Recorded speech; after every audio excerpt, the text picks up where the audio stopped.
Chers auditeurs, bonjour. Nous sommes dans Des vies et des hommes en compagnie de Sabine Demoulin. Sabine Demoulin, bonjour.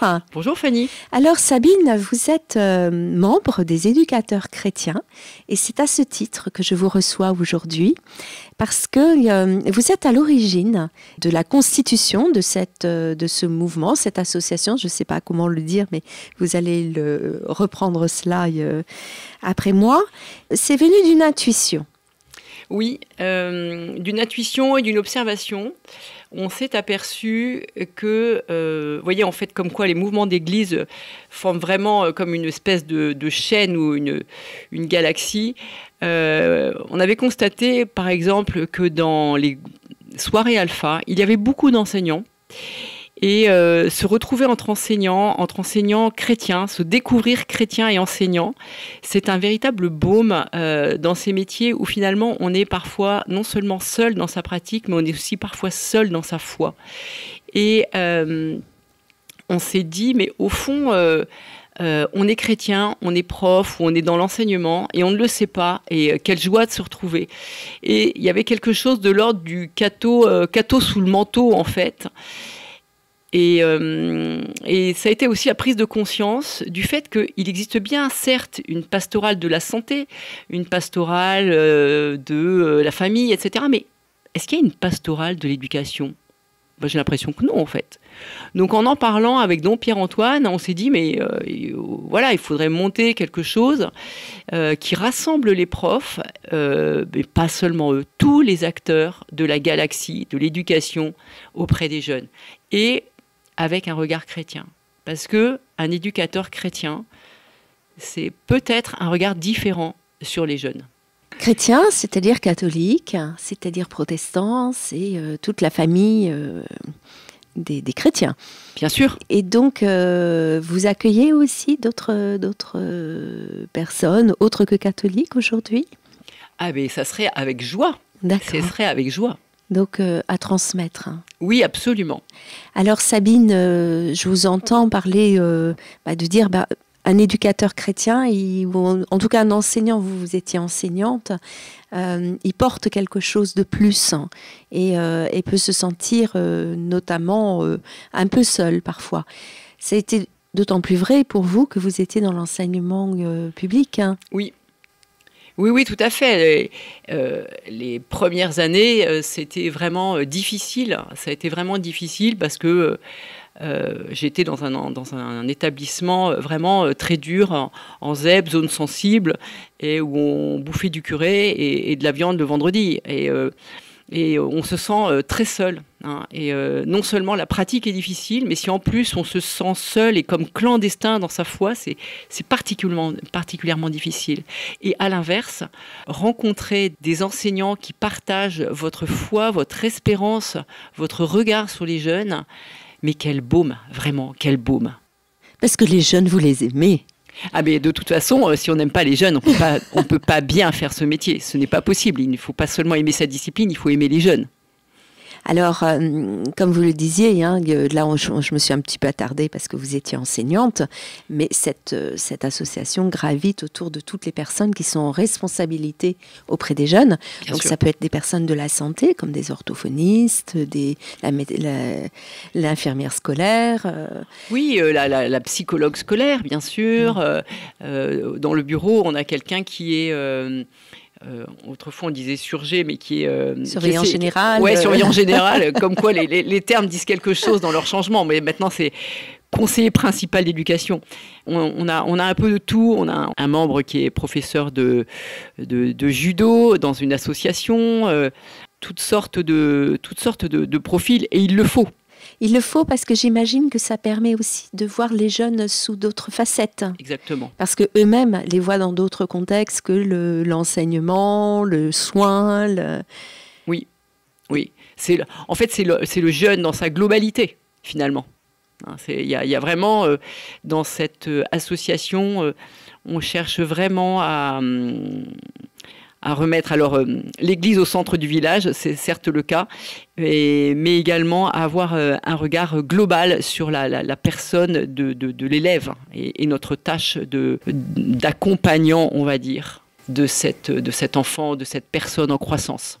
Pour vous aider dans la réflexion, vous avez des maîtres à penser. Alors, absolument. Alors, parmi les grands maîtres à penser, il y a évidemment Saint Jean Bosco, Saint Jean-Baptiste de la Salle. Saint Jean Bosco.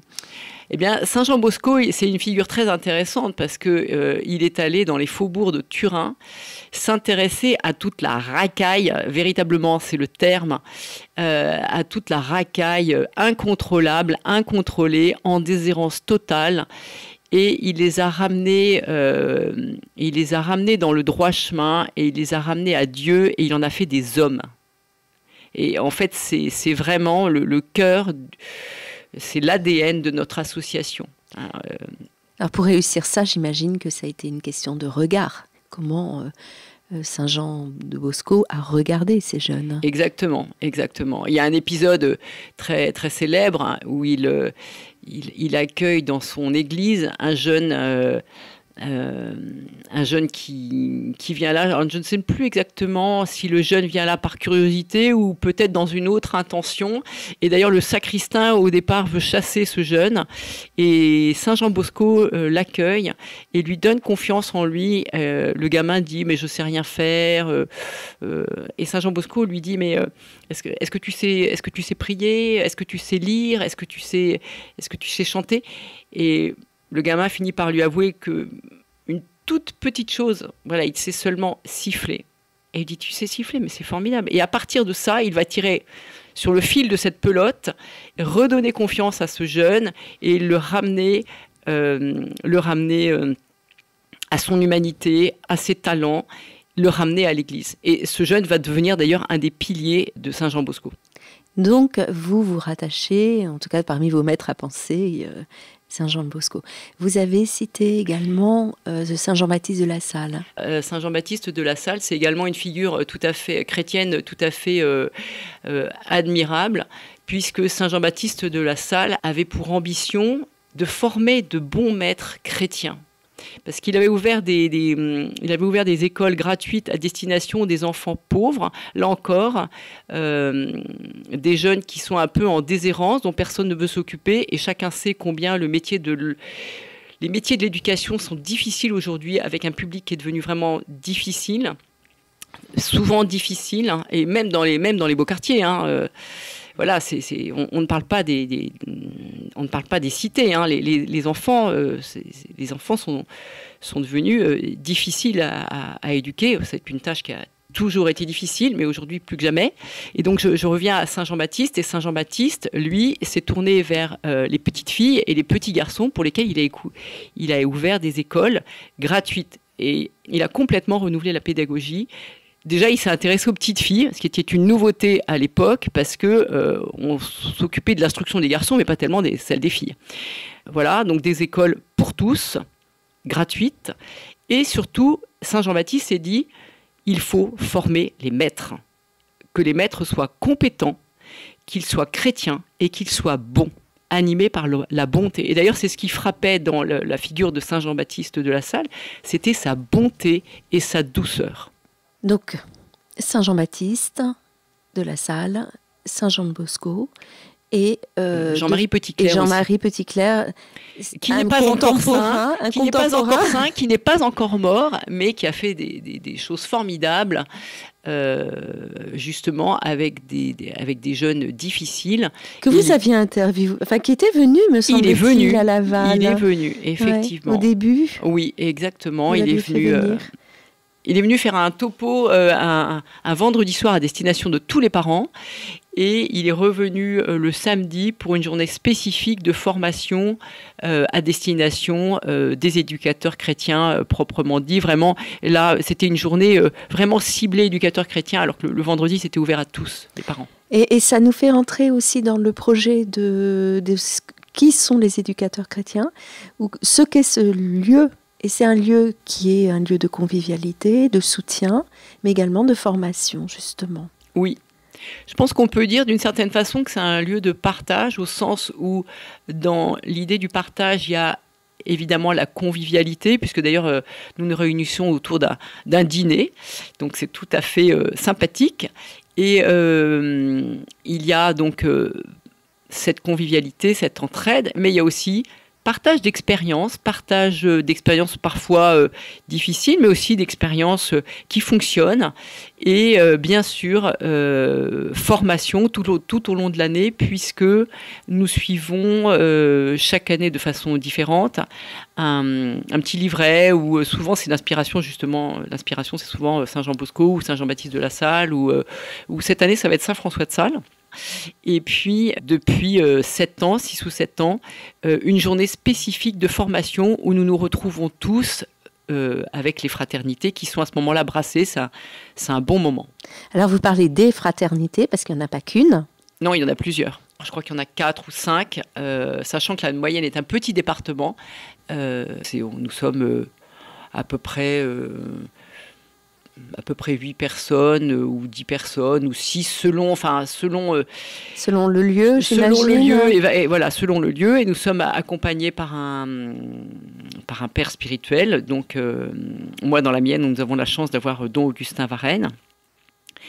Et nous nous réunissons une fois par mois, donc autour d'un bon repas, avec parfois même un petit apéritif fort sympathique, un temps d'échange, et ensuite on partage le thème, et bien sûr il y a un temps de prière qui peut être au début de la réunion ou à la fin de la réunion en guise de clôture. Chacun fait un peu ce qu'il veut dans sa fraternité.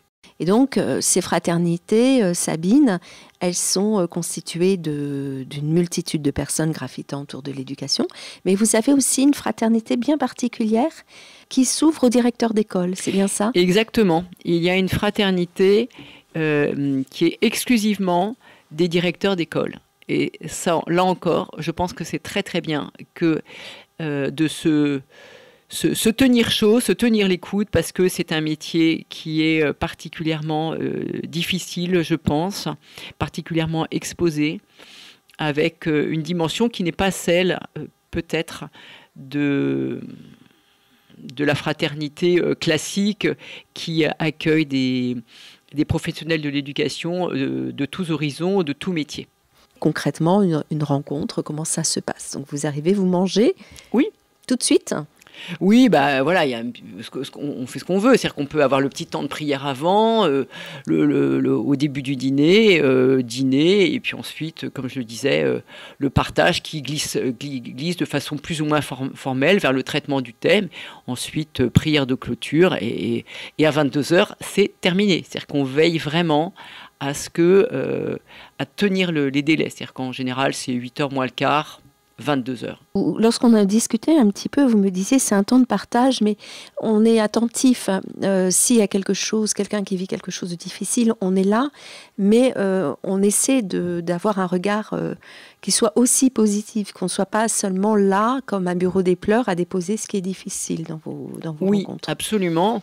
Parce que dans nos métiers, dans nos tâches, dans nos missions, il n'y a pas que les difficultés, sinon effectivement, comme vous dites, ça serait le bureau des pleurs. Et puis il y a une dimension de conseil aussi, éventuellement, ou d'écoute tout simplement. Et bien sûr qu'il y a aussi les sujets de réjouissance, les choses qui ont fonctionné, toutes les pépites, les fioretti, et qui peuvent pousser, surgir dans nos métiers. Tout à l'heure, vous disiez, aujourd'hui, éduquer des jeunes, c'est pas si simple. Le métier d'éducateur, c'est compliqué, il y a des défis. Qu'est-ce que vous avez pu percevoir comme défi aujourd'hui à relever lorsqu'on est éducateur? Il y en a plusieurs, bien sûr. Je dirais que le défi principal, finalement, tient au caractère, à l'éducation même de l'enfant, parce que certains enfants sont à peine structurés. C'est-à-dire pas bien élevé, comme on dirait, ou pas éduqué? C'est pas une histoire de bien ou de mal. C'est pas une histoire de dire bonjour à la dame et des choses comme ça. C'est les enfants ne savent plus qui ils sont, quel sens a ce qu'on leur demande de faire. Il y a un véritable problème avec l'autorité et ce que demande l'adulte, qui est systématiquement remis en question. Donc en fait, la dimension l'enfant ne comprend pas toujours que l'adulte veut son bien. Il y a une défiance vis-à-vis de l'adulte. Alors bien évidemment, c'est pas généralisé, mais il y a un vrai problème avec l'autorité. Et sans autorité, il n'est pas possible de permettre une transmission, un enseignement.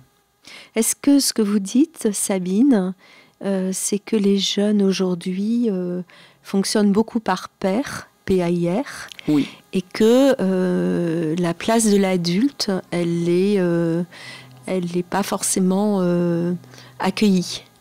C'est exactement ça. C'est ça. La place de l'adulte, que ça soit le parent, que ça soit l'éducateur, et dans sa dimension un peu verticale, descendante, elle est bien souvent refusée. C'est-à-dire en tout cas, elle est remise en cause. Elle est vraiment remise en cause, oui. Mm. Et pourquoi est-ce que je le ferais? Et t'as rien à me dire. Et c'est parfois très difficile, et on trouve ça parfois... et dans notre fraternité, on a quelqu'un qui est responsable d'un accueil d'urgence pour jeunes en grande déshérence, et qui trouve des enfants, qui accueille parfois des enfants qui ont 12 ans, et qui sont incontrôlés, incontrôlables. Donc bon, ça c'est des cas extrêmes, mais même dans les établissements privés catholiques, on trouve des enfants à qui il est très difficile de faire entendre une parole d'adulte parce qu'ils la refusent. Donc j'imagine que votre association est d'autant plus importante parce que le réflexe serait le rejet, là où vous vous accrochez pour garder l'espoir et avoir un regard neuf sur eux. Oui. Alors l'expression bien connue de tous ceux qui sont en charge d'éducation, c'est que parfois certains élèves peuvent être attachants, c'est-à-dire aussi attachants que, on va dire, casse-pied, pour ne pas dire de vilains mots à l'antenne. Et on peut dire que c'est plutôt une bonne nouvelle, hein, quand même. Mais ils peuvent être formidables. On a envie de déplacer des montagnes, monter des projets géniaux et qui emportent l'adhésion, etc. Et puis il y a des moments où la grâce n'est pas toujours là, on va dire. Et dans le même temps, le monde dans lequel nous vivons est un monde dur aussi. Oui. Mais on a parfois de très très belles surprises. Et voilà, et c'est pour ça que j'allais dire, on se lève le matin. Et c'est pour ça aussi que vous dites, c'est pas seulement le bureau des pleurs, mais c'est aussi un lieu où on peut s'émerveiller. Oui, absolument, et c'est un indispensable. Et puis, on n'oublie pas que dans les métiers d'éducation, parfois, on est seul dans ses pratiques. C'est-à-dire que la conseillère principale, le CPE, il a peut-être un adjoint, mais ils sont un maximum 2 dans l'établissement. L'infirmière scolaire, elle n'a pas forcément une collègue. La psychologue, elle est seule. Donc, c'est vraiment important qu'il y ait ces relais, ces regards croisés, vraiment, ces regards croisés. Oui, l'intérêt d'avoir des gens qui sont vraiment en lien avec les jeunes, mais pas sous la même casquette, en fait. Oui, exactement. Et puis, encore une fois, tourner les yeux aussi vers l'espérance, vers l'espérance, et avoir un regard chrétien sur les jeunes. Alors, peut-être certains auditeurs qui vous entendent se disent j'aimerais bien moi faire partie des éducateurs chrétiens. Et au contraire, mais bienvenue. Qu'est-ce qu'ils font alors concrètement? Comment doivent-ils procéder? Eh bien, en fait, ils nous contactent. Vous avez une adresse mail? Alors oui, il y a une adresse mail. La présidente de l'association, c'est Christelle Bonnet. Qui est enseignante? Alors, elle est enseignante à Château-Gontier. Voilà. Il y a, moi je peux donner tous les noms du bureau, mais peut-être que vous connaissez des gens parmi ses membres. Oui, et dans le même temps, peut-être qu'en tapant jeune éducateur chrétien, pas jeune, éducateur chrétien, Mayenne.